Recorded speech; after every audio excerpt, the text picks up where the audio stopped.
Okay, I want to say, before we start, before we get into this, before we hogwatch, anybody that's coming in here, um, as a conservative gonna try and own me, keep in mind I do not care about Hillary Clinton or Joe Biden. You can send them all to prison. I give you permission. If your one and only rebuttal about this indictment is that Hillary Clinton and Joe Biden are not in prison for whatever you say that they have done, put them in prison too. They're horrible monsters. Okay? Wait, why did we have to ban the phrase dumb evil bimbo the other day? I don't remember doing that. I have no idea. But anyways, so let's get into it. I do not care about Joe Biden and Hillary Clinton. Send them to prison too. Okay, so we're gonna get into this here. Fuck, why do I have a tab that says Macklemore 2017? Okay, here we go. We are starting with the timeline, okay? We're gonna read through this article. Gravy needs to be in prison for being a cutie patootie. Stop. We are going to read this article. How Trump's second indictment unfolded. A timeline of the investigation into Mar-a-Lago documents. Ex-president says he has been indicted on 7 charges related to his alleged unlawful retention of natural defense information at Mar-a-Lago. That number is false, by the way. That number is false, but we will get to that. Okay? For anybody who doesn't know the real number, we will, in fact, get to that. So let's go down the timeline. We're going to go down the timeline here, and we're going to talk about how we got to where we are. Hold on just a second. We are starting in the 20th of January, 2021. Okay, here we go. Then President Donald Trump left the White House for Florida ahead of President-elect Joe Biden's inauguration.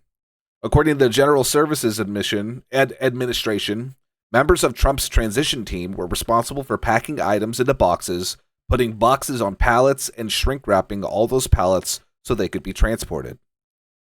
Prior to shipping, GSA said it required the outgoing transition team to certify in writing that the items being shipped were required to wind down the office of the former president and would be utilized as the office transitions to its new location in Florida. GSA did not examine the contents of the boxes and had no knowledge of the contents prior to shipping.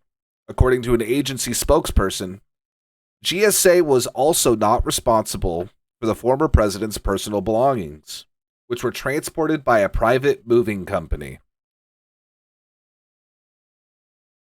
So instead of using the General Services Administration to pack and ship out your boxes, he used a private moving company for the boxes that he shipped out. And so because of that, they did not inspect them as they usually do. Now we go into May 2021. After the National Archives and Records Administration, NARA, realized that documents from Trump's presidency were missing from the material that it received as he left office, the agency requested the records from Trump on or about the 6th of May 2021. Now, this is just the archives department. Like, imagine like your library archives or something. These are like historians and like archival people. They're not like the police or something. They're just archivists, if that's the word for it. December 2021. NARA continued to make requests for records it believed to be missing for several months. Around late December 2021, a Trump representative informed the agency that an additional 12 boxes of records that should have been turned over had been found at the former president's Mar-a-Lago club and residence and were ready to be retrieved.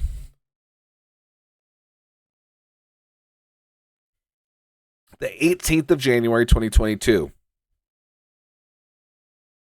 NARA received 15 boxes of presidential records that had been stored at Mar-a-Lago, 14 of which, it would later be revealed, contained classified documents.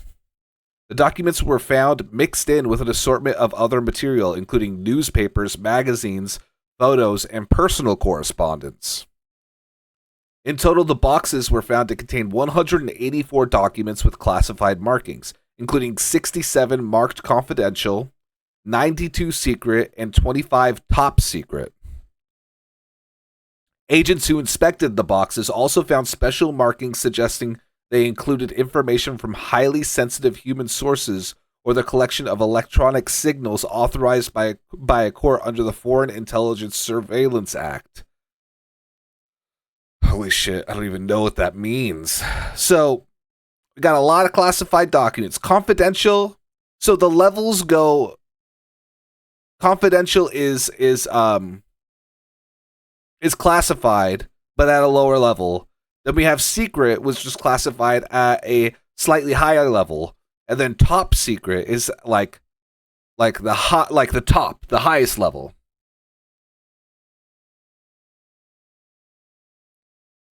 God damn, he's playing the dumb bitch speedrun. Oh my god. Oh my god, you do not even know. The 9th of February, 2022. The special agent in charge of NARA's Office of the Inspector General sent a referral to the Justice Department via email after a preliminary review of the boxes revealed numerous classified documents. Of most significant concern, they wrote, according to a heavily redacted affidavit released last week, was that highly classified records were unfolded, intermixed with other records, and otherwise improperly identified. After an initial review of the NARA referral, the FBI opened a criminal investigation into the matter. So basically what happened so far. Here's what happened so far. NARA, which is the archival section of the White House, basically, they noticed that there were some things missing. They don't know how much or what, but they did notice some. So they requested Donald Trump send them to them. The boxes they received were not orderly and ready to go like they were packed. It looked like someone rustled through them and papers were falling out of folders and things. And these are top secret documents. So because of that, they referred the Justice Department. They sent an email or whatever to the Justice Department and said, "Hey, this doesn't look right. You might want to look in further to see what's going on here." On the 10th of February, 2022, Trump's Save America PAC released a statement insisting the return of the documents had been as routine and no big deal. Trump insisted the papers were given easily and without conflict on a very friendly basis and added, "It was a great honor to work with NARA to help formally preserve the Trump legacy." So he's claiming that everything went off without a hitch. He's like, everything's great. It's awesome. On the 18th of February, 2022, NARA revealed that in a letter to a congressional oversight committee that classified information was found in the 15 recovered boxes and confirmed the Justice Department referral. Trump's Save America PAC released another statement insisting the National Archives did not find anything but were given upon request presidential records in an ordinary and routine process to ensure the preservation of my legacy and in accordance with the Presidential Records Act. Okay, the 12th of April, 2022. NARA informed Trump of its intent to provide the documents to the FBI at the request of the Justice Department. A Trump representative requested an extension until 29th of April.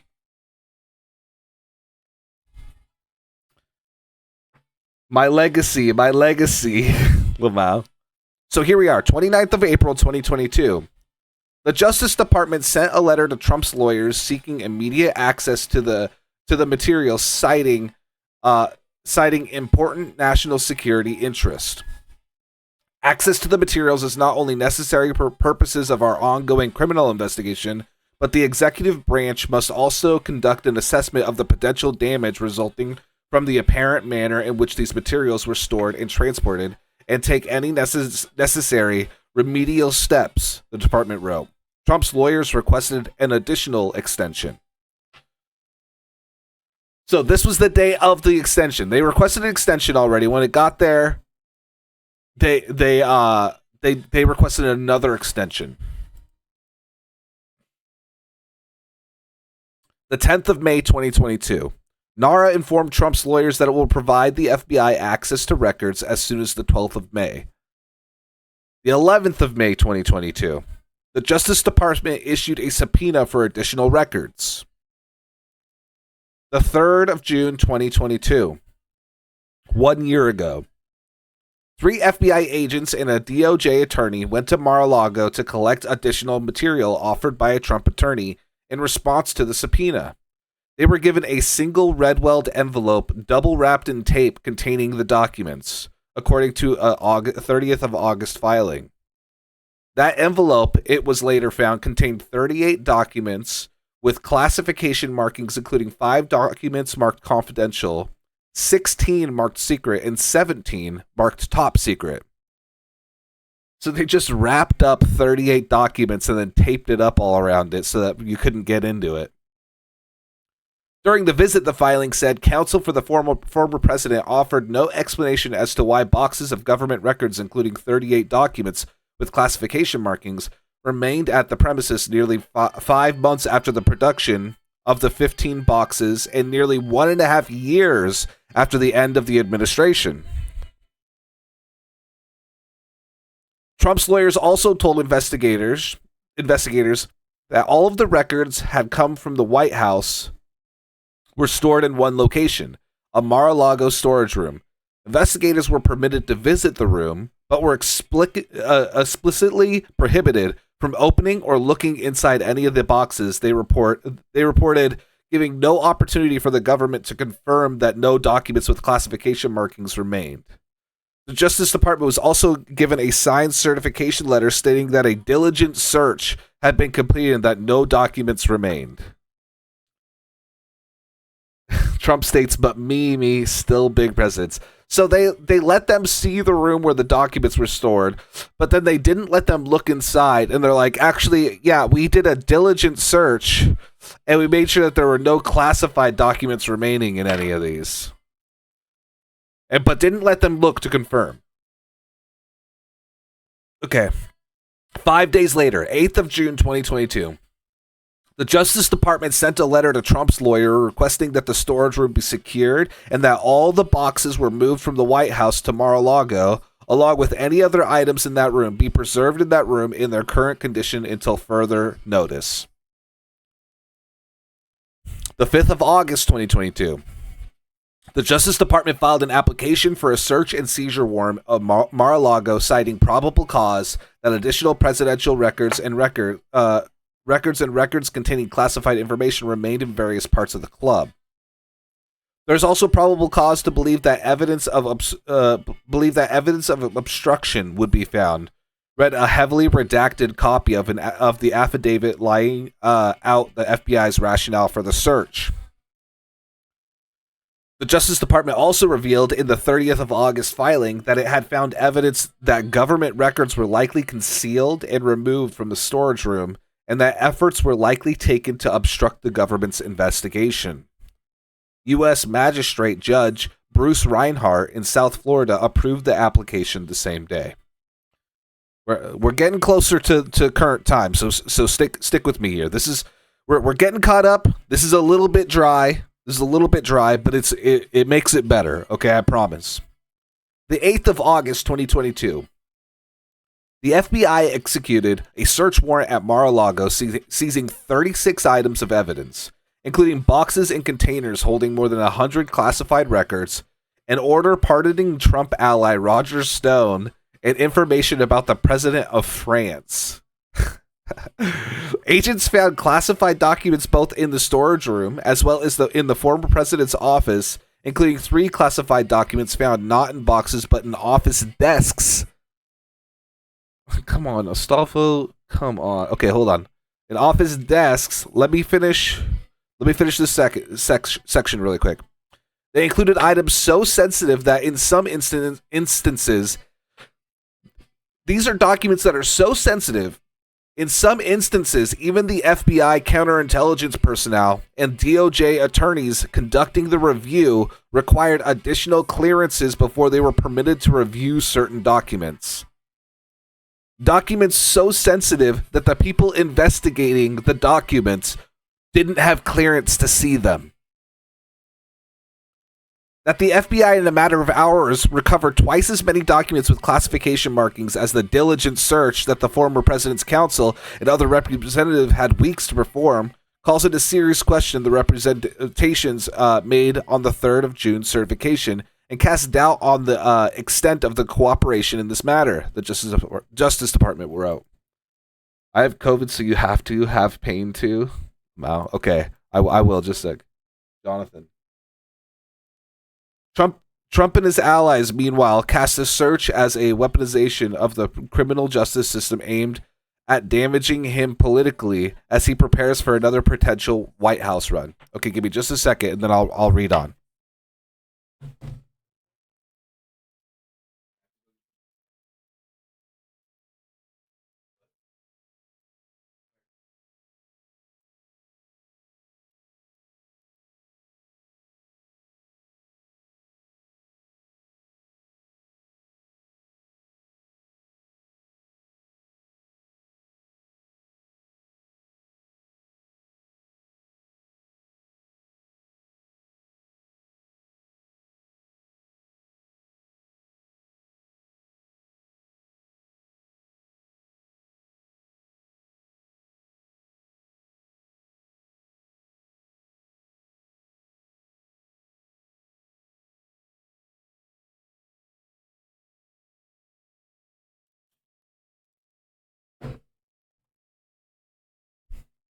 Okay. Here, really quick, I'm going to eat something spicy.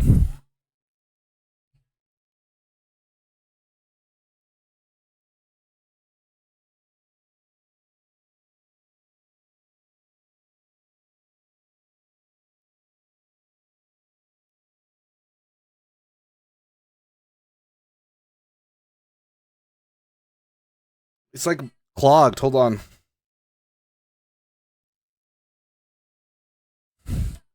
This is so shit right now. Okay. Here's sauce all over my hand.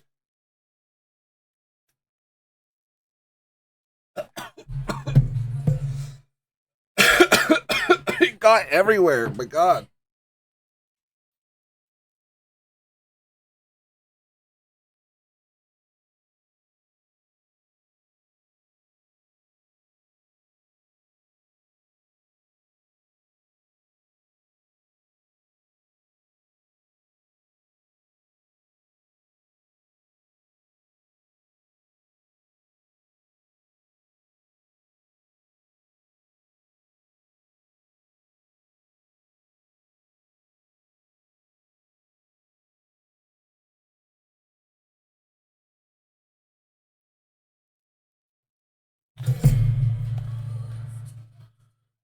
Curse the 30-minute cooldown. I'm not. If I'm in the middle of something, next time someone redeems it, I'm not doing it. I'll have to wait until later. That's your warning. Okay, here we go. The 12th of August, 2022, Judge Reinhart unsealed the warrant and authorized the FBI to search Mar-a-Lago, which details that federal agents were investigating potential violations of 3 federal laws, including the Espionage Act. 26th of August, 2022. A highly redacted version of the affidavit laying out the FBI's rationale for searching Mar-a-Lago was released. We're getting close to current times. 30th of August 2022, the Justice Department responded to Trump's request for a special master in a filing that included new details about the investigation, including an assertion that classified documents were likely concealed and removed from a storage room at Mar-a-Lago as part of an effort to obstruct the probe. Oh. It included a photograph of some of the material found at the club, including cover pages of paperclip-bound documents. Some marked as top secret/SCI with bright yellow borders, and one marked as secret/XCI with a rust-colored border, splayed out on a carpet at Mar-a-Lago. And then Trump posted, "Terrible, the way the FBI during the raid of Mar-a-Lago threw documents haphazardly all over the floor, perhaps pretending it was me that did it, and then started taking pictures of them for the public to see. Thought they wanted them kept secret." The 6th of September 2022, U.S. District Judge Eileen Cannon grants Trump's request for a special master over DOJ objections, the action that delays the investigation. Senior U.S. District Judge Raymond Deary of Brooklyn is later named to run that third-party review. 15th of September 2022, the Justice Department seeks to access the classified materials taken in the search. Cannon rejects the bid, but the 11th U.S. Circuit Court of Appeals later allows DOJ to review the documents. 16th of November 2022, Trump announces he will run for the Republican nomination in the 2024 U.S. presidential election. This is super early, by the way. The election is not until November of 2024. He announced historically early. People don't usually announce that early. So a lot of people think it's because he knew what was coming, and so he's trying to get a foothold before things come down the pipeline. 22nd of November 2022. Less than a week later, U.S. Attorney General Merrick Garland appoints U.S. Special Counsel Jack Smith to preside over criminal matters relating to Trump, including the classified documents investigation. 1st of December 2022, a federal appeals court reverses Cannon's appointment of a special master in the case, finding she lacked the authority to appoint one. The ruling gives the Justice Department access to all materials seized in the search of Trump's property. 7th of December 2022, at least 2 classified records are found during a further search of Trump's properties, a source says. December 2022, Trump lawyer Tim Parlatore appears before a federal grand jury in Washington to describe efforts to search Trump properties for any remaining government documents. 24th of March 2023. We're in 2023 now, okay? We're getting there. Just another witch hunt, MAGA 2024. You're so copium. That's so copium. 24th of March 2023, Trump lawyer Evan Corcoran appears before a federal grand jury in Washington after the federal judge finds Smith's team made a sufficient showing that Trump may have deceived his attorney in furtherance of a crime. 17th of May 2023, Parlatore confirms he has left Trump's legal team. He later says on CNN that he exited over disagreements with others over handling of the probe, claiming Trump aide Boris Epstein provided attorneys for properly defending the former president. A Trump spokesperson denies the claims.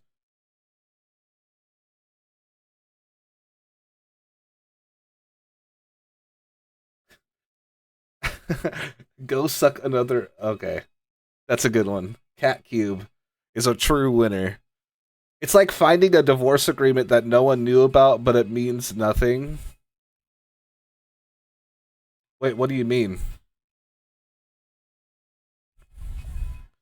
8th of June 2023. Trump fumes on Truth Social that he has been indicted over the case. This was yesterday.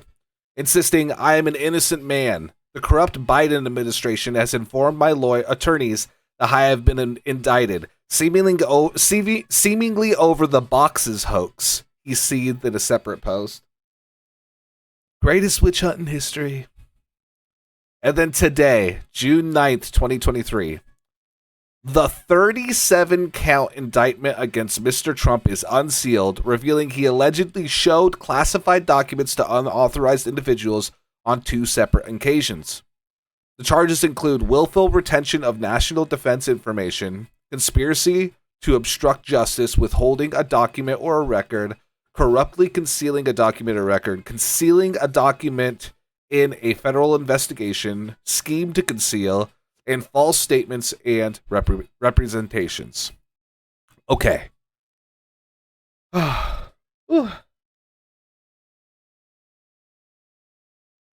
Obviously kidding, no mute, please. You're a mod.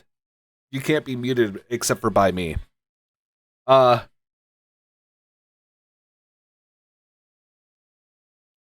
biggest witch hunt to get a man's crimes tried. True. So we're caught up. Here we are. So we're going to watch. Trump released a video yesterday, which was basically, it was the announcement of the indictment. He was the one who said that it had happened, not the public. So here we go. We're going to watch his video. He's looking better than ever. I remember the audio was really bad on this, so let me...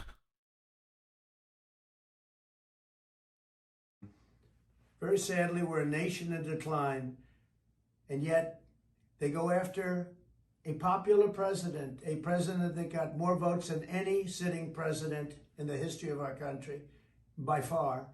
I love that. He did much better the second time in the election than the first, and they go after him on a boxes hoax, just like the Russia hoax, and all of the others. It's been going on for 7 years. They can't stop, because it's election interference at the highest level. There's never been anything like what's happened. I'm an innocent man. I'm an innocent person. They had the Mueller hoax, the Mueller report, and that came out. No collusion after 2.5 years. That was set up by Hillary Clinton and Democrats.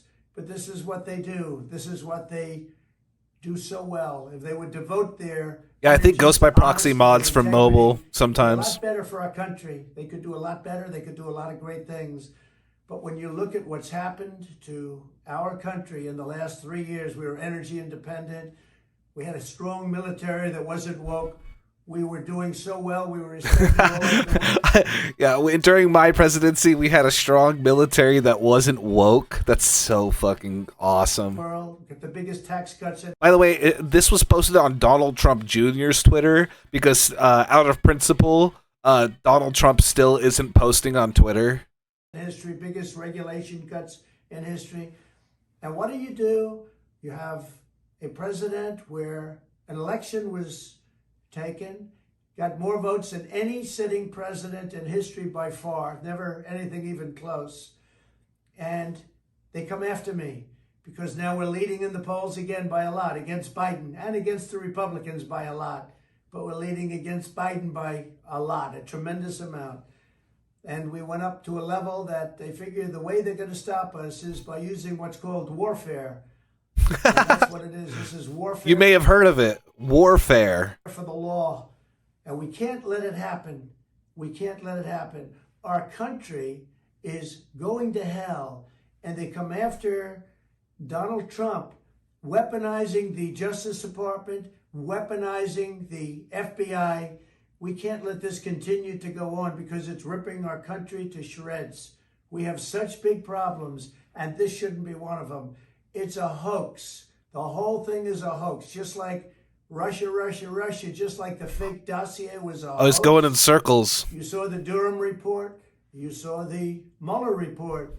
It was all a big hoax. You had 2 impeachments, and they lost and we won. And we had tremendous support. But that was a hoax and a scam.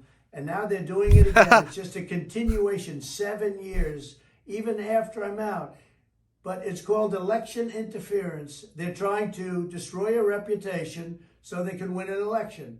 That's just as bad as doing any of the other things that have been done over the last number of years, and especially during the 2020 election. Just wait until we get into the evidence. I'm an innocent man. I did nothing wrong. And we will fight this out just like we've been fighting for 7 years. It would be wonderful. Remember that like a month ago, one of his lead lawyers on this case resigned. If we could devote our full time to making America great again, and that's exactly what we did. But now, again, our country is in decline. We're a failing nation, and this is what they do. I'm an innocent man. We will prove that again. 7 years of proving it, and here we go again. Very unfair, but that's the way it is. I just want to thank everybody. We are doing something. Ew, his hands are so pasty. Very special for our country. We're putting America first. I always It looks like he's been in the bathtub for a really long time. put America first. And that's why we were in a position. Unfortunately, that position is no longer valid because they've done such a poor job. But we're in a position where we're going to make America great again. I'm innocent, and we will prove that very, very soundly and hopefully very quickly. Thank you very much. Okay. Okay, so a 4-minute video to tell you how he is the most innocent man who ever lived. They're always out to get him. It's a hoax, just like all the other hoaxes that he's been trying to get on. Great to whom? What are you talking about?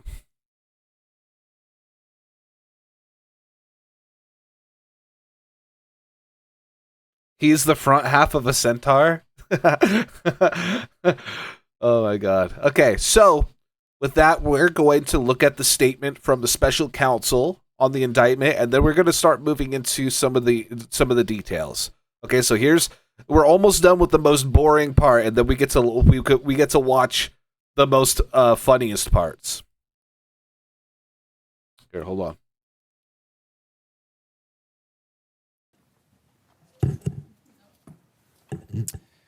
Good afternoon. Today, an indictment was unsealed. Wait, why did you ban Domino Big Boy?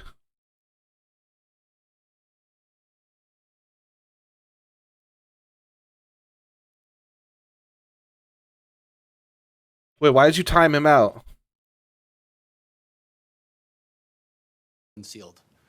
Charging Donald J. Trump with felony violations of our national security laws, as well as participating in a conspiracy to obstruct justice. This indictment was voted by a grand jury of citizens in the Southern District of Florida, and I invite everyone to read it in full to understand the scope. Yeah, hold on, sorry. Yeah, I'm not sure what the timeout was all about. I don't think Domino said anything wrong. I don't know anything about the details with moving out of Afghanistan.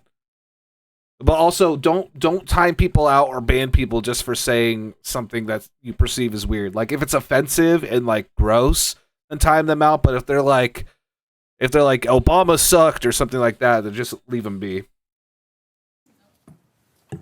I will respond to them if I think it needs responding to. An indictment was unsealed, charging Donald J. Trump with felony violations of our national security laws, as well as participating in a conspiracy to obstruct justice.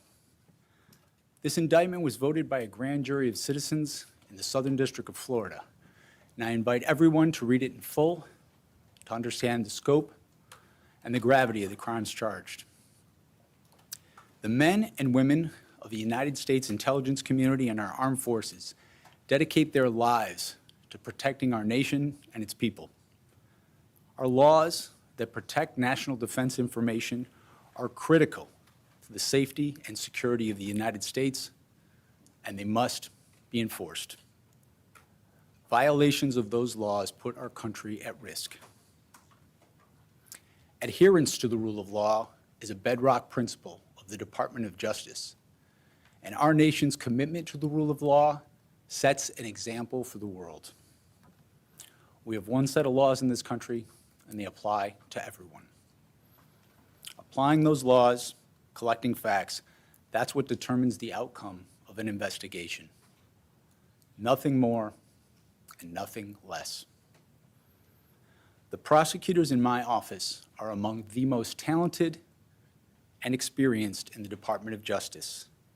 They have investigated this case hewing to the highest ethical standards, and they will continue to do so as this case proceeds.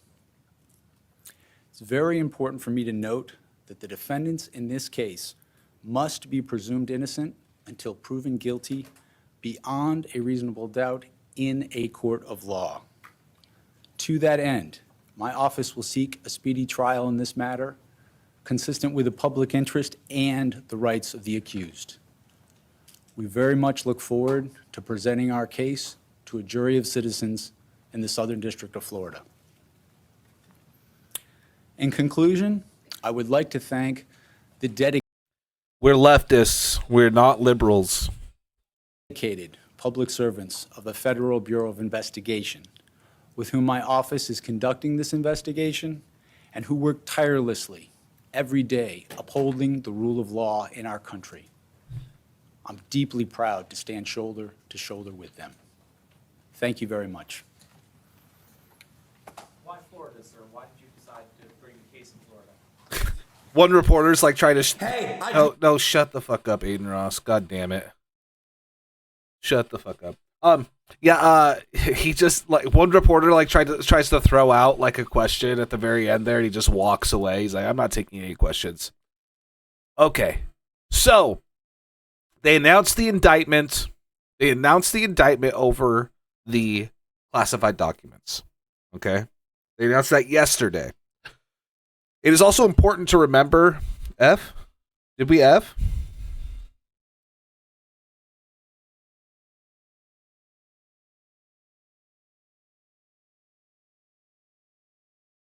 I think we're okay. It's also important to remember in 2016, Donald Trump ran on put her in prison, put Hillary Clinton in prison for exactly this. For exactly the mishandling of classified documents. In fact, while Donald Trump was in office, he made the laws regarding classified documents more strict. They're going to try and punish him for the laws that he made. Oh, I'm a communist, so that's what I'm asking. Somewhere near that? Yes, absolutely. You're very welcome here. Welcome in, comrade. So, they announced the indictment yesterday, and then here is... Let's see. We're going to listen to Mark Levin talk about this indictment a little bit, because he is fucking crazy for this. We check in now with the great one. I call him the great one. He's the host. This is before the evidence came out, after the indictment was announced. Before the evidence came out, after the indictment was announced. Liberty Levin, weeknights, weekend Sunday at 9 God, this guy looks like an talk show asshole. on the network. The great one, Mark Levin. Mark, I'll just hand it to you. I know you got a lot to say. President Trump is 76 years old. If the Department of Justice gets his way, he will die in federal prison. Yeah. Just by one of these counts, conspiracy to obstruct justice, which has a 20-year maximum sentence. This is a disgusting mark on American history for the future. Levin is just Master Shake from Aqua Teen Hunger Force. Changed my mind. Oh my god, hold on. He sounds exactly like that. Holy shit.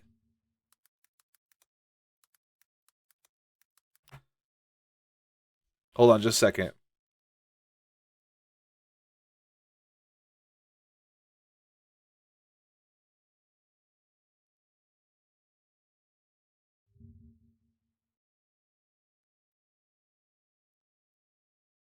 Come by these bandits in the White House, by the Democrat Party that don't play fair anymore. They don't want to just win elections. They want to take control of this country. They want one-party rule. And they have used the Department of Justice and the FBI to get what they want. Merrick Garland is a mob lawyer. That's what he is. Jack Reed is a rogue Soviet-style prosecutor. The Presidential Records Act is not a criminal statute, and it was never intended to be. The Espionage Act of 1917 was passed under Woodrow Wilson, another corrupt president. Woodrow Wilson used it to go after his adversaries, and they imprisoned 2,000 people. So I suppose over there at the Department of Injustice, and this clown prosecutor spent a lot of time at The Hague, they probably figured these laws could be used to try and entrap Trump. all these obstruction issues that they claim, where the former Attorney General, Bill Barr, comes up here and bloviates about it, and all the formers coming on talking about obstruction. They have them on obstruction. There'd be no obstruction issue of any kind, not even in anybody's imagination, had they not criminalized this case. This is a document case. A document case where a president of the United States or a former president faces 100 years in federal prison. Is this some kind of a sick joke on the American people? Joe Biden says he never told them what to do. Joe Biden had to sign off on that's becoming a National Archives case to have it go to the Department of Justice. Who does he think he's lying to? The American people? This is a guy that's got documents from the time he was in the U.S. Senate, for God's sakes, in his garage. I don't want to hear from the legal analysts the technicalities about false statements and obstruction. This should never have been a criminal case. Willful retention of documents. Well, what's the unwillful retention of documents mean? They're throwing all these process crimes and all these crimes that grow out of the criminal investigation against Trump. What did he do with the documents? Did he sell them to the enemy? This guy's going to have a heart attack. That's why we have an Espionage Act, not to trick up a president. What did he do? Did he burn them all? No. The government has all the documents back. So there is no violation of the Presidential Records Act at this point. But they throw the book at him. They go after his attorneys. They make them testify. They're attorneys under the crime fraud exception to attorney-client privilege. That means he didn't have due process. His own. So let me just take a second here. Woodrow Wilson, what did he do? White supremacy, did he? I don't know anything about Woodrow Wilson. Anyone here ever watched Big Mouth? He sounds like Andrew's dad, Laval. So let me just stop here for a second. Some of the evidence that they have in this case is from Trump's attorneys, because if you can provide a reasonable explanation as to why you think that someone is colluding with their attorneys to commit crimes, attorney-client privilege does not extend to that. So they said, hey, I think that Trump and his attorneys are committing crimes together. And then they looked at the evidence, and it turns out that they were. And we're going to get more into that. But I did want to touch on that for a second. Lawyers were being subjected to interrogations, and they had hundreds of in-person people testifying in front of grand juries. Thousands of collections of documents for what? For what? And they indict them today? They indict them today in Miami? All of a sudden it's in Miami? All of a sudden we have a Florida grand jury? Because the moron in Washington figured out that there are venue issues that could lose him his case. This guy, this prosecutor, he lost 8. What he thinks? Does he think that Trump is going to have a worse time in Florida than he would in Washington, D.C.? Are you out of your mind? Trump has a way better chance of a tainted jury pool in his favor in Florida than he does in fucking Washington, D.C. Come on. 0 in the U.S. Supreme Court when they overturned the conviction of the former governor of Virginia because this jerk took a statute and expanded it. A jury in North Carolina wouldn't convict John Edwards because this jerk took a campaign statute and expanded it. And he's taken this case and he's undermining the country and he's interfering with a presidential election. And let me be clear, as Jared said, the Attorney General of the United States made this final decision. This is not the independent counsel statute. This is a special counsel appointed by the Attorney General under a Department of Justice regulation. This Attorney The bust in his background, that's Theodore Roosevelt. General who pretends Teddy. he's Helen Keller. He made the decision to indict the former president, and they made the decision to interfere in this election. You want to talk about an insurrection? This is an insurrection. And that's exactly what's That's so going on awesome. here. Let me go on.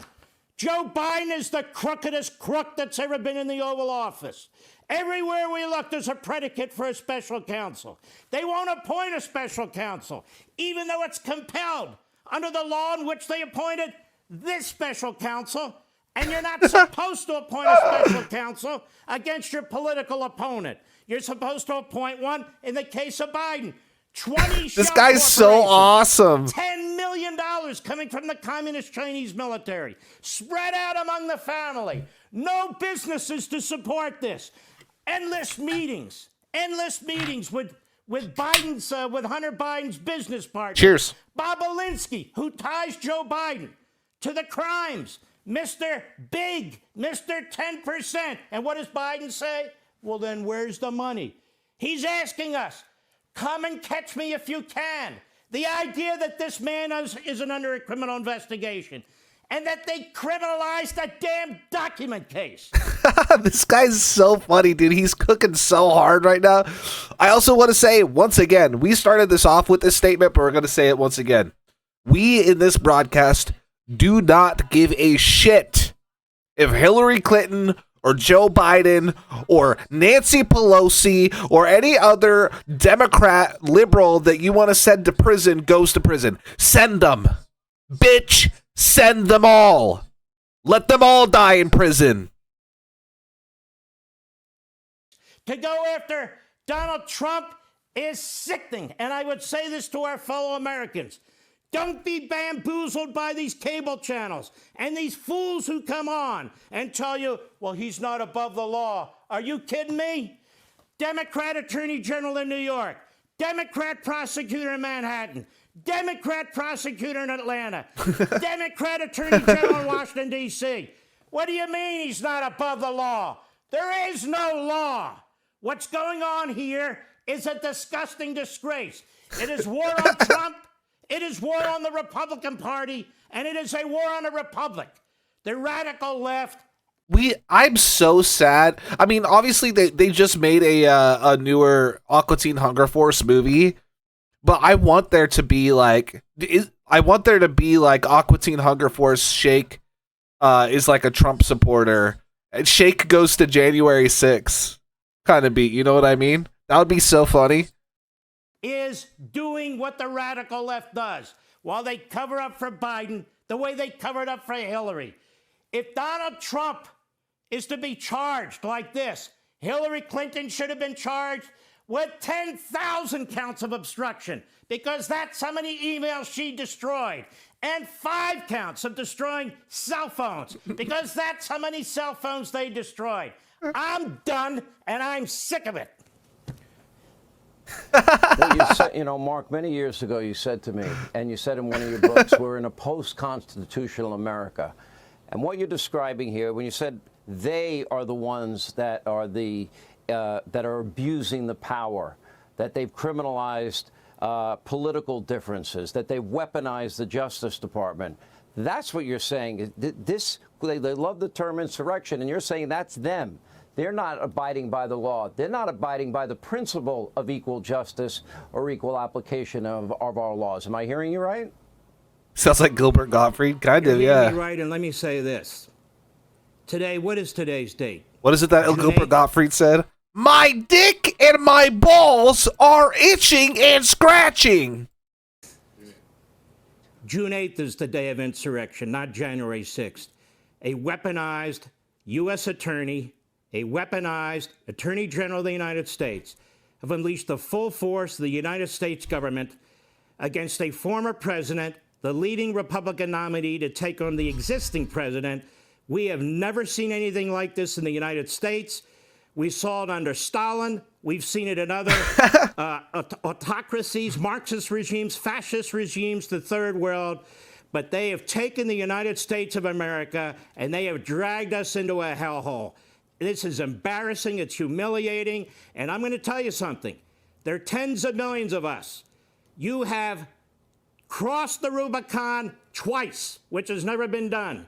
And we will never forgive you. Never, ever. And that's the bottom line. I'm done. Okay, enough of Mark Levin. Enough of Mark Levin and his yelling, okay? We're gonna watch. That was yesterday, by the way. This is before the evidence came out. Okay? This is before the evidence came out. Now this, wait, here, let's get rid of Master Shake because we're done with Mark Levin. This is today. Trump makes damning admission on tape. Think of the, okay, so most presidents and former presidents, if not all of them, have had to have Department of Justice come to their house and take documents from their house. It happens all the time. Okay? They hand them over willfully. They get away with it. That's how it works. Trump did not hand them over willfully. Okay? And the way that laws are made, they're meant to protect people like Donald Trump. Okay? The only way that you can make these charges worse is if you get caught provably on tape admitting to the fact that what you're doing is illegal. You have to be the biggest fucking moron to get caught and get in trouble for this shit. Now watch. The prosecutors had an audio recording of Trump admitting he kept a classified Pentagon document about a potential attack on Iran. Well, now, and this is what is new, we are learning exactly what former President Trump said during that private meeting in 2021. Now, according to a transcript of that recording, Trump acknowledged he hadn't declassified the document, and they did. Oh my God. We saw it in the CNN town hall where he's like, I declassified every document. When I left the White House, all of those documents were declassified. I could declassify them even by thinking about it with my mind. And now, on an audio recording in 2021, he said, as president, I could have declassified, but now I can't. Didn't have the power to do so. He told people in the room, quote, as president, I could have declassified, but now I can't. Note that goes completely against what the former president has been saying publicly. Do you still have any classified documents in your possession? Are you ready? Do you? No, I don't have anything. I have no classified documents. And by the way, they become automatically declassified when I took them. You're the president of the United States. You can declassify just by saying it's declassified, even by thinking about it. Because you're sending You can do it with your mind. it to Mar-a-Lago or to wherever you're sending it. When you send it, it's declassified. I declassified everything. Well, CNN's Paula Reed broke this story. Paula Reed joins us now. Paula, it's big developments. Walk us through the transcript. Well, good morning, Phil. This exclusive, of course, building on our bombshell report last week with Caitlin Collins and Caitlin Polans about this recording where the former president not only claims to have retained classified information, but also acknowledges the limits of his power to do so. And now we have the transcript of the relevant portion, and I'm going to read some parts of that, but it's clear he acknowledges or claims that he kept secret information. Now, in this recording, this was back in July 2021, he is speaking to some visitors at his New Jersey golf club. We know from our sources that among the people in the room were at least two people working on Mark Meadows' autobiography, as well as some Trump aides. So keep in mind, this recording, he knows he's being recorded by people who are working on a book transcript. He is referring here to General Mark Milley. He says, quote, well, with Milley, let me see that. I'll show you an example. He said that I wanted to attack Iran. Isn't that amazing? I have a big pile of papers. This thing just came up. On the tape, we're told that you can hear him rustling the papers at this point. Look, this was him. They presented me this. This is off the record, but they presented me this. This was him. This was the Defense Department and him. We looked at some. This was him. This wasn't done by me. This was him. But you can tell at least 4 times. You know, he emphasizes that this was Milley. He goes on to say all sorts of stuff, pages long. Look, wait a minute. Let's see here. I just found, isn't this amazing? This totally wins my case. And I want to note here, his case he's referring to here is this dispute with Milley, not the current pending criminal investigation. Except it is like highly confidential, secret. This is secret information. Look at this.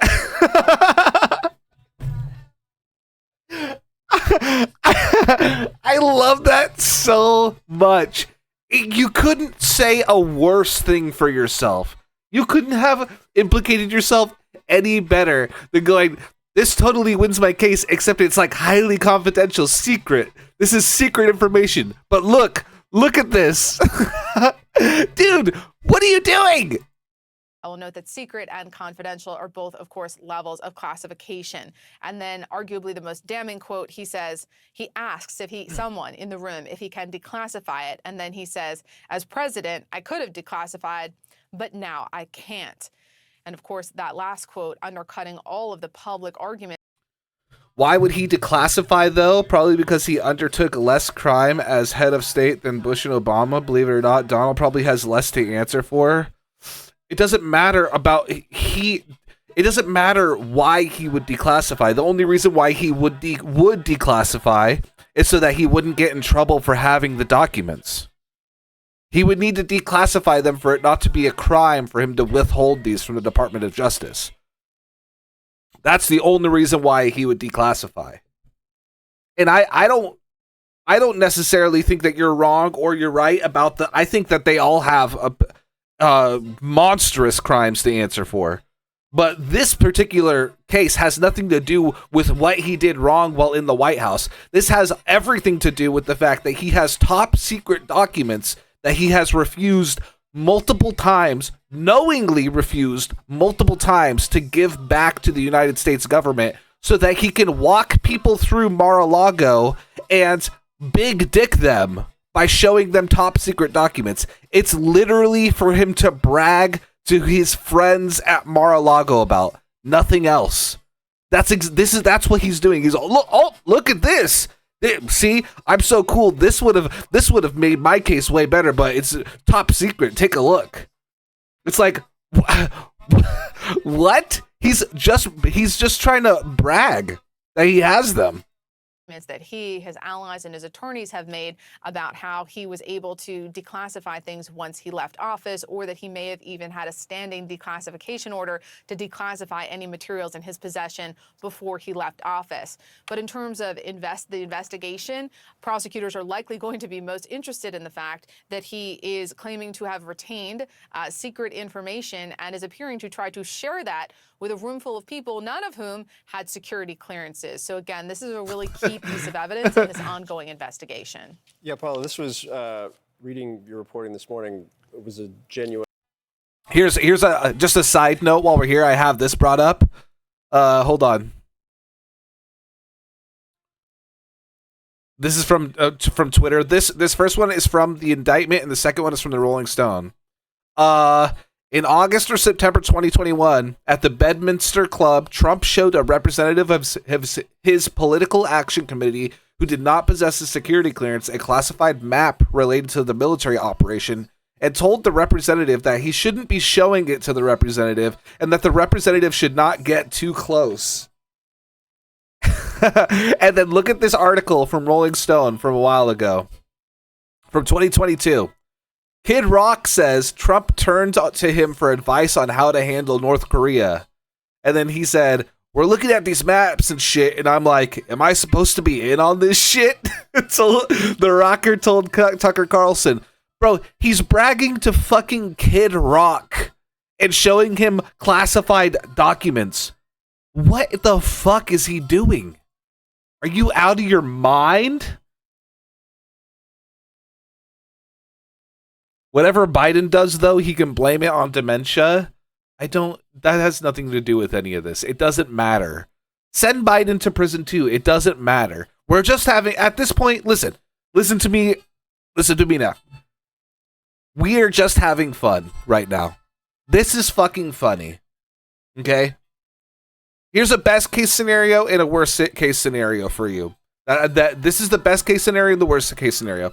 Best case scenario that we have here. Best case scenario that we have here. If we want to see Trump in prison, okay? They very quickly try this. He's found guilty. He goes to prison until whenever the next Republican president is in office, and then he gets a pardon. That's the best case scenario. Because that's what will happen. He'll never die in prison like people are saying that he might. It's not going to happen. That's wishful thinking.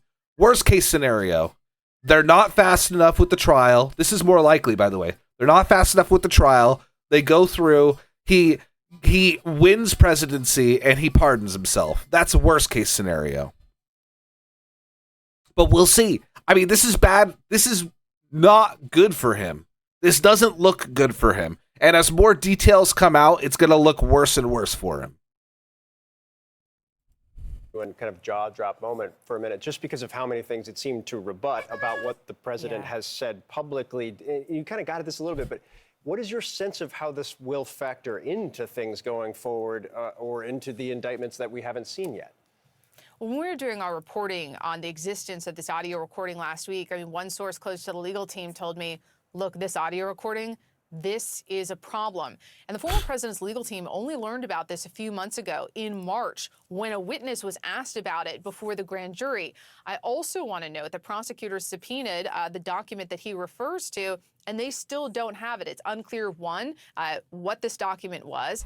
If it was indeed a real document, though it appears by this transcript, he does clearly think that he is in possession of something, that he is showing them something that supports his argument against Milley. But at this point, it's not clear that the government even has this document in its possession. So we don't have the indictment at this point. It's unclear when that will be unsealed, but it would not be surprising if this audio recording or quotes from it come up in the indictment. But at this point, we don't know. It's clearly, though, a piece of evidence that even the former president's legal team acknowledges is a problem for him. This is remarkable in every way, Paula. Everyone should go on CNN.com right now and read through your report because you have all of these stunning quotes in there. Thank you for this. Stick with us. Let's also bring in Caitlin Polantz, live outside the courthouse in Miami, where Trump will appear Tuesday. Yeah, it is the eye lady. You were It one of the is. reporters who broke the story of that taped conversation. This development to that is extremely significant. It is. Poppy and Phil, we knew what this was going to sound like because it had been described to us, but to see the words there on the screen, to hear Paula read those words that former President Donald Trump uttered after he left the White House in this meeting, where it's capturing the sound of him rustling through papers, where there are multiple witnesses in the room.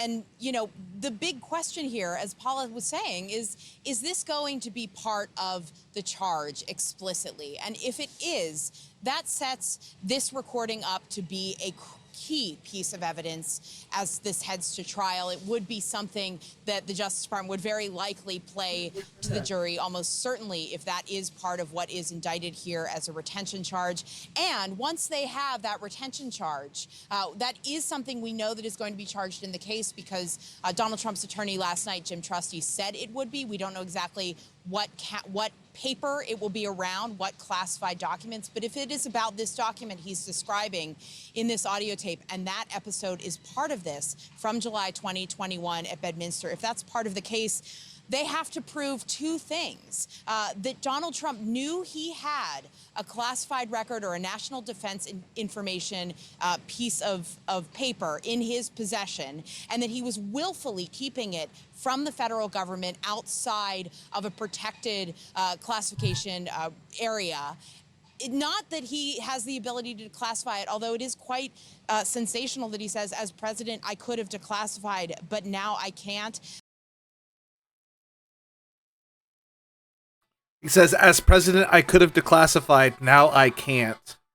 Oh my God, he admitted. But the other words in this, I'll show you. Look at this. Highly confidential. This is That's sick, Patrick. information.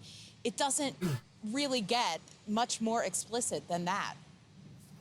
It really doesn't. Caitlin Polantz, also, stay right there. Let's bring in our colleague and friend, CNN anchor Caitlin Collins, who was also on that team that broke the stunning reporting last week. CNN senior justice correspondent Evan Perez also joins us, and CNN legal analyst and former federal prosecutor Elliot Williams is with us, and CNN political analyst and senior political correspondent for the New York Times, Maggie Haberman. Paula Reed also back with us. I want to read part of this transcript. Quote, as president, I could have declassified, but now I can't. perhaps the most stunning line of all of this. Caitlin Collins, let me go to you. That's his whole defense. That's his whole defense. On tape, him admitting that his whole defense is a lie. It's fucking over. You were a key part of this team that broke the original reporting. Do you expect that that would be a key part when this indictment is unsealed? Everyone will be looking for, was this tape a key part of it? Because this was, again, about Iran. This was about a key national security issue. Yeah, and it completely undercuts everything that Trump and his legal team has said publicly about the powers that he had after leaving office or what he could do with these documents. And I do think that is one of those damning lines of the transcript of this tape that we reported on.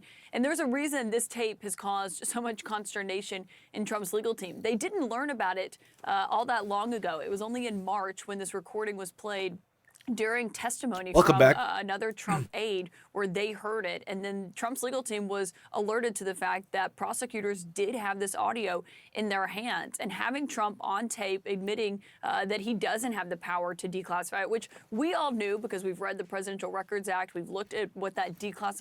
By the way, since this audio recording has been given to Trump's legal team, multiple members of his core legal team for this case have resigned. Process is, but it completely undercuts any of the defenses that you've seen Trump's legal team offer up publicly. And so that is why this is such a central piece in this reporting, of course, in the bigger context of what we saw last night with the former president being indicted in this, of course, now going where Caitlin Polance is on Tuesday to that Miami courthouse. This is going to be something that is a real problem for his legal team to try to defend in court and explain. And it's something that they are pretty candid about behind the scenes when it comes to just how crucial this tape is.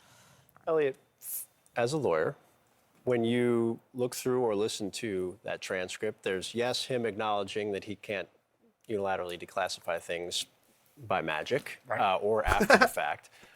He also seems to be holding and talking about a specific document. What stands out to you as most problematic for the former president's legal team? Well, what helps the former president is it appears that they have not found this document, and it appears, based on what we know about the charges thus far, that he was not charged with disclosing the contents of a document to another person. That itself would have been a federal offense if he'd had access to something sensitive and shown it to somebody else, if it could hurt the national defense. Look, a challenge here is that classification or declassification doesn't really matter as an element of the offenses he's charged with.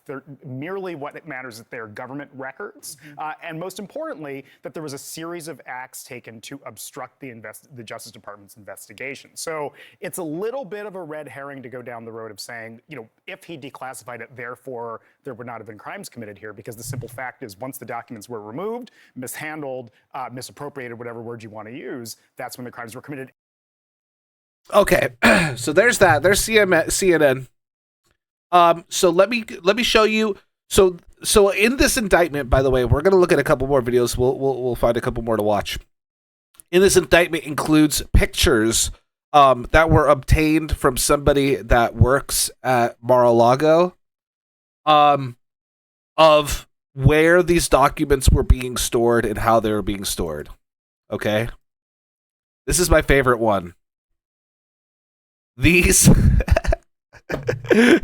boxes are filled with documents, many of which are top secret classification, and he's got them as shit reading material. Hey, guess what? If you forget your phone when you go to the bathroom at Mar-a-Lago, just pull a top secret document out of the top box, and you got some great reading material. Oh my God. Then we got this one. Here's a box. It's like a closet with boxes, but this box also has like newspapers and stuff, and it's like fallen and it's like spread out all over the floor. Here's a storage room with a lot of boxes neatly tucked away. They knew where those were, but they didn't let people look in them. And then here's another one. This is the most public place that he has them kept. He's got a bunch of boxes on the stage in the ballroom at Mar-a-Lago. Imagine you're partying at Mar-a-Lago and there's just a stage full of classified documents. He just, every hour he pulls one out to let everybody knows that he has them as a humble brag. I already have classified military documents for that. Let's go. Keep in mind, by the way, somebody else earlier this year got in trouble and it will likely be going to prison for bragging about the classified documents that they have, that they're in contact with. And that was the case with the 20-year-old kid that worked at a military base and took pictures of documents and sent them to his Discord friends. That did happen. That did, in fact, happen earlier this year. Out of all the rooms they probably have, could not just make one of them the secret document room?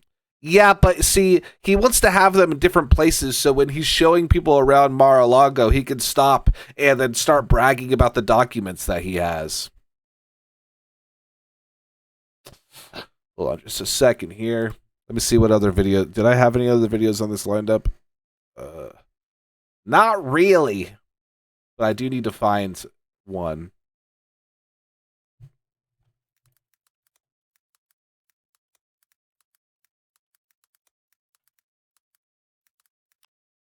We need the highlights. Oh my god. It's so new that there's not very much information about it.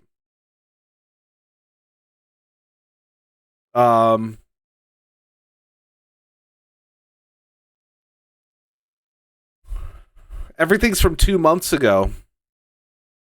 Oh, here we go. A shakeup of former President Trump's legal team after he was indicted on federal charges. Sources tell ABC News 2 of Trump's attorneys have now resigned. This after a grand jury indicted the former president on charges related to... You're a War Thunder player? Yeah, you know everything. You know a lot about classified documents. If anybody doesn't know, the War Thunder forums are notorious for people leaking classified documents about airplanes and shit. A full library is more impressive than 6 small bookshelves scattered around your house. I had a customer once who bragged about his classified information he knew and told me about the war crimes he committed, and then loudly implied that he would have to kill me because I knew. What the hell?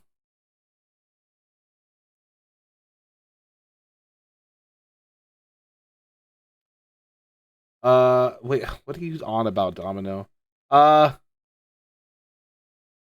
That is why I'm not going into the military, because you're banned from seeing any documents about vehicles in the military. Because you're a War Thunder player? Oh my god.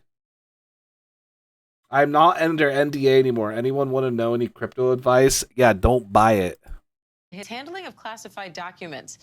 And this shakeup of former President Trump's legal team comes hours after one of his attorneys downplayed that indictment on GMA. Jim Trusty told George Stephanopoulos this was just a regular dispute over documents. Yeah, President Trump, this won't be a newsflash. He's a pretty resilient guy. He's a pretty tough-hided person, so he's not, crumbling in fear or anything remotely like that. He's upset by the notion of this indictment. It's a different conversation. Now Trump says Trusty will no longer represent him in the case. I want to bring in ABC News executive editorial producer John Santucci for more. John, what are you hearing about this change to Trump's legal team? It is an outright resignation. These were lawyers that had been by Donald Trump's side, had been working this case for the better part of a year. Charges come, they stepped out. And I think that also has to do with the fact, this is going to be surprising, Diane, there was infighting within Team Trump. We've heard that before. But what they're doing now is they're moving a new lawyer, but a familiar face, Todd Blanche, into the lead position. The problem here with that, though, Diane, Todd Blanche is also working on Indictment 1 on Donald Trump, the Manhattan DA's case. So there's a lot of work to be done here. Trump writing on social media. Keep in mind, by the way, still yet to come down the pipeline is Indictment 3. There's a third indictment that they've been working on in Georgia for trying to for election interference. another law firm on to assist with this. No idea who that is, but you showed a little clip there of that tough interview this morning with George that Jim Trustee had. This is a tough case. This is significant charges through our reporting. These are 7 counts. We're going to learn more in the coming days. Really stiff consequences, and quite frankly, we still don't know. Sorry, really quickly before we continue on with this, Stream Elements is complaining about the ads on Twitch. So I just wanted to remind Stream Elements really quickly that if he wants to watch the stream ad-free, there's a couple ways you could do that. First, by subscribing for $5, you can get access to all of our emotes and an ad-free viewing experience, or you can subscribe for free by attaching your Amazon Prime account to your Twitch account. You get 1 free Prime sub a month, taking Jeff Bezos' money and giving it to whoever you'd like. Third way is by getting gifted a sub by a generous member of the community. And the fourth way is by saving up your channel points. If you save up 35,000 channel points, I will personally gift you a sub if you redeem the Gift Me a Sub redemption. Anyways, back to the video. The full breakdown on the case. Once that indictment is unsealed, we're going to learn a lot more than we know right now. Now, ABC News has also learned that an aide... Your Prime is used on ducks? Are you talking about the duck cam? That's so sick. ...to former President Trump, Walt Nauta. He's also been charged by this special counsel. What's the latest on that? So we don't know the exact charges. Our sources tell us that Nauta was indeed indicted by this same grand jury down in Florida that Trump was indicted by. All relates to the taking of documents. And you have to remember, this was the aide, remember all of our reporting, who helped move the boxes, helped Trump go through the boxes. Conspiracy is a charge that takes 2 to tango at a minimum. So you have to imagine that is something related here. Again, we don't know. Yeah, I don't know if I follow them on here, but I don't. Patrick, if you could link their page or what their username is on in the chat. It's called Dash Ducks. Yeah, it's like a 24-hour duck cam that you can watch. Specific charges, but Nauta is a loyal aide. I'm hearing from my sources, it's not as though Nauta pulled a Michael Cohen and has flipped on Donald Trump. That's not what happened here, it appears. But nevertheless, these would be charges that he himself would have to face, be in court. Nauta is described to me, I've met him once, as extremely loyal. He was a government employee, not a Trump appointee in the White House. He was a valet, would get the former president his Diet Cokes. Trump left the White House, Nauta left with him. He's been working in him with Mar-a-Lago since. And a big news day for this story, because ABC News has also confirmed that prosecutors have an audio recording where Trump apparently is heard saying that he took classified information with him to Florida when he left the White House. What can you tell us about that? Well, the other thing to add on to that quote, Diane, is that he took that information and he can't declassify it now because he's not president. That is going to be key. That's what he's saying on the tape. That is what he says on this tape, as our sources describe it to us. And that's the case, right? That you didn't declassify these things. Trump had been saying previously, I did, I've told people, couldn't name the people he's told, but now federal prosecutors have this audio in their possession. We are told through our sources it is a key piece of evidence in their case. We have not heard the tape. You got to imagine in one of the upcoming court proceedings, I think we all are going to hear that tape soon. He's due in court in Miami next week, John. What are you looking out for? He is due on Tuesday. We are looking for what exactly is the crime here. We know the basic charges. We know that Team Trump was given a summary, but now we need the actual meat on the bones. What is this? What did they find? What were the documents that were concerning to them? And remember, there were a lot of documents recovered, hundreds, through multiple trips down to Mar-a-Lago. So we still have a lot we don't know. All right. Executive editorial producer John Santucci. Great to have you, John. Thank you. Thanks, Diane. And let's bring in senior investigative reporter Aaron Katersky, who's there in Miami, along with attorney Jeffrey Robbins for more. Jeff, what do you make of this move? 2 attorneys now leaving the case just a day after the indictment comes down, less than a full day. Yeah, well, no rational lawyer wants to be associated with a debacle, and this is looking like the legal equivalent of the Hindenburg disaster. And so these resignations ought to be viewed in that context. The last thing that Donald Trump's legal team, so insofar as they have a legal team, would want right now is pandemonium, is chaos, and what they have is chaos. The legal news for Donald Trump wasn't good up until this moment, and it has now gotten considerably worse because it's very, very hard to function under these circumstances, as most lawyers will tell you. Aaron, could this affect the timing of the case at all? One of the most effective ways to delay a legal case is to change lawyers, because new lawyers would be given an opportunity to get up to speed on the case matters. But in this So particular time, so true, nothing's Jemmy happened Rocks. yet. We know that an indictment has been returned. The former president has been summoned here on Tuesday, so we still expect that to go forward as scheduled. We haven't heard anything different from the court at this point. Jeff, how does this change in attorneys, what does this mean for Trump's potential defense? Well, the strong points, if you can say that about his situation, remain the same. He's got a trial in South Florida rather than Washington. Yeah, don't call him a orangutan. That is an insult to orangutans. See, that's a good thing. He apparently has appointed the judge who issued very favorable rulings to him some months ago, which were ridiculed by the appeals court. That's a good thing. And the defense will remain the same. It will be, it seems to me, trying to poison the jury pool by a cacophony, really a mega cacophony of attacks on this as a prosecution by the Biden crime family and retaliation by the DOJ, and the hope that that seeps into the so-called bloodstream of the jury pool of South Florida, that he gets one vote. That's all he needs is one vote to acquit, and that he survives legally that way in this case. Aaron, Jeff just touched on this, but sources tell ABC News that the judge overseeing this case was appointed by Trump himself. So how much does that matter? Could that impact the case? Well, it could potentially impact it, I suppose, if she's deemed sympathetic to Trump when it comes time for sentencing, should it ever really get to that point. But Judge Aileen Cannon has already made moves that have represented legal victories for Trump that had to get reversed by a federal appeals court. Way back in August, when the FBI raided Mar-a-Lago, seized a number of documents, the Trump legal team asked Judge Cannon to intervene and appoint a special master to investigate all of those materials to see whether prosecutors should even have access to them. And that's something that she did. Inappropriately so, the federal appeals court said, ruling that she had overstepped her authority in just interjecting herself into what had been a matter that until that point hadn't been before her. Now it appears she is going to be hearing this trial. It would be rare in a criminal case for the Justice Department to ask for recusal. All right, Aaron Katersky, Jeffrey Robbins, thank you both. Okay, so we've been on. We usually don't stick to a topic for this long, but I do want to say at this point, we've already talked about what the best and worst case scenarios in this situation are, okay? Best case scenario, they're quick with the trial. They get in, get out somehow, in a miracle way, before the next election. And Trump goes to prison, and then he'll just be in prison until a Republican is elected president.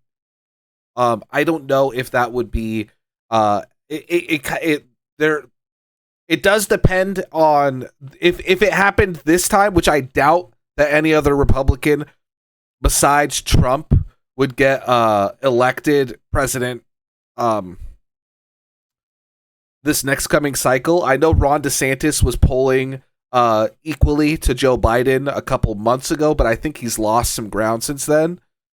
So I doubt that would happen this election cycle, but then in the next election, there is a big chance that another Republican would get elected, and a big chance of them pardoning him. What did he even do? He, a number of things under the Espionage Act. He kept top secret documents from the Department of Justice, and he knowingly kept those, even though he wasn't supposed to, admitted it on tape while showing people who weren't supposed to see it. But so the best case scenario, they try him quickly. He goes to prison until the next election cycle, and a Republican wins and pardons him. And then he gets out of prison, and he's like 85, and he's fine. It's whatever. Worst case scenario, he has his legal team stalling the case as long as they possibly can. We get through to the next election, in 2024 and he gets elected and he pardons himself. He didn't do anything wrong. Okay? That's the worst case scenario. I will say, on a side note to that, it is difficult for me to see right now with this kind of evidence. It is difficult for me to see the RNC making him their nominee for a presidency. So I don't know that he will be able to get the presidency, because if he runs as an independent for the presidency, no shot it's happening. In fact, if he runs as an independent to try and get the presidency, that might just split votes enough to let Sleepy Joe win the presidency again. So honestly, a better outcome might be more possible than a bad outcome at this point. In that regard, because if he's splitting the votes, because there's no way the RNC puts him as their candidate, right? I'm just now, sorry, I'm right now just like grappling with this. Like, I'm like, because earlier today, I'm like, oh yeah, he's still ahead and stuff like that. But like, people were mad about the January 6th thing. And I think that this has something to do with that. The fact that they've been just kind of hammering him on all the bad things he's done. Wasn't it that the orange Donald Duck man didn't even want to be president, or he did it for the shits and giggles? I think that there is an argument to be made that he didn't even care about being president in the first place. Yeah, I know he's running. I know Trump is running. The question is whether or not, if he's still the most popular Republican candidate, come time to pick the nominees for the Democrats and the Republicans, if he's still the most popular, is the RNC going to put their backing behind him with this case going on? That's the big question. That's the big question. Because if they choose to back him, then he still has a chance to win and then pardon himself. But will they choose to back him at that point? Because that's like the big one. Because if they choose not to back him, then he's cooked. Because he's not going to win the presidency as an independent. It's not going to happen. He is your red guy for sure. I'm just saying, I'm leaving it up in the air. I'm leaving it up in the air. Regardless of what happens, this is all a very funny situation to me. And I'm just here for it. And we're going to keep updating on it. We're going to keep watching and making sure that we know what's going on, because it's funny and also important to an extent.